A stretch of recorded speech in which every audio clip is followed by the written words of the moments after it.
আমি major Farhan, company commander Faridpur camp, RAB 10। আপনাদের সকলকে আজকের মিডিয়াতে স্বাগত জানাচ্ছি।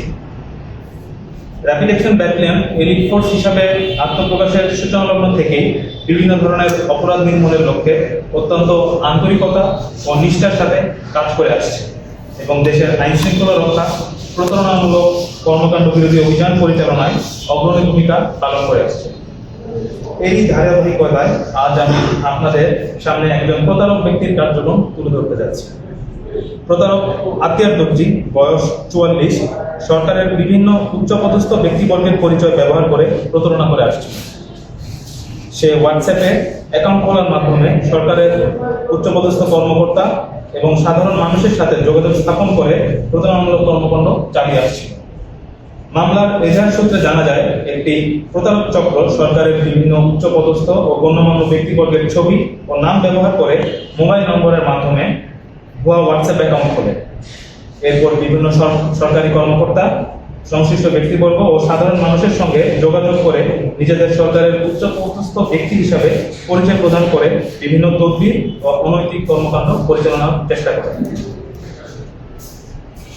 অভিযোগ অনুযায়ী উক্ত ভুয়া অ্যাকাউন্ট থেকে সংশ্লিষ্ট বিভাগের বিভিন্ন কর্মকর্তা ও অন্যান্য ব্যক্তিদের সঙ্গে যোগাযোগ করা হয়। পরবর্তীতে বিষয়টি সংশ্লিষ্ট কর্তৃপক্ষের দৃষ্টিগোচর হলে নিশ্চিত হওয়া যায় যে উক্ত মোবাইল নম্বর ও হোয়াটসঅ্যাপ অ্যাকাউন্টের সঙ্গে সরকারের উচ্চপদস্থ ব্যক্তিবর্গের কোনো সম্পৃক্ততা নেই এবং তারা এই বিষয়ে অবগত নন।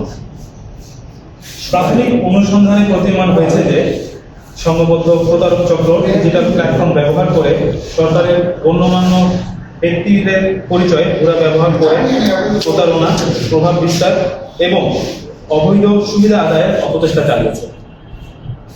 এ ঘটনায় আইনগত ব্যবস্থার লক্ষ্যে ঢাকার শাহবাগ থানায় একটি মামলা রুজু করা হয়েছে। মামলার তদন্তকারী কর্মকর্তা কর্তৃক প্রেরিত অভিযোজন পত্রের ভিত্তিতে র্যাব 10 গোয়েন্দা দল নজরদারি বৃদ্ধি করে।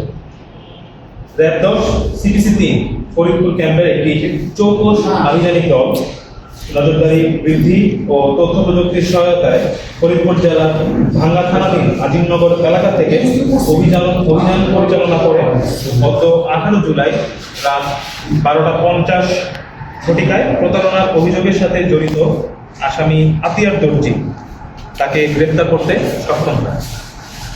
এ সময় তার নিকট হতে প্রতারণার কাজে ব্যবহৃত 7টি মোবাইল ফোন, বিভিন্ন ব্যাংকের 5টি এটিএম কার্ড, নগদ অর্থ এবং একটি ব্যক্তিগত মাইক্রোবাস উদ্ধার করা হয়। আইনানুগ ব্যবস্থা গ্রহণের লক্ষ্যে গ্রেফতারকৃত আসামিকে সংশ্লিষ্ট থানায় হস্তান্তর করা হয়েছে। র্যাব সকলকে সতর্ক থাকার আহ্বান জানাচ্ছে। কোনো ব্যক্তি বা প্রতিষ্ঠানের পরিচয় ব্যবহার করে সামাজিক যোগাযোগ মাধ্যম বা মেসেজিং প্ল্যাটফর্মে যোগাযোগ করা হলে পরিচয় নিশ্চিত না হয়ে কোনো রকমের আর্থিক লেনদেন বা গুরুত্বপূর্ণ তথ্য প্রদান থেকে বিরত থাকার জন্য অনুরোধ জানাচ্ছে।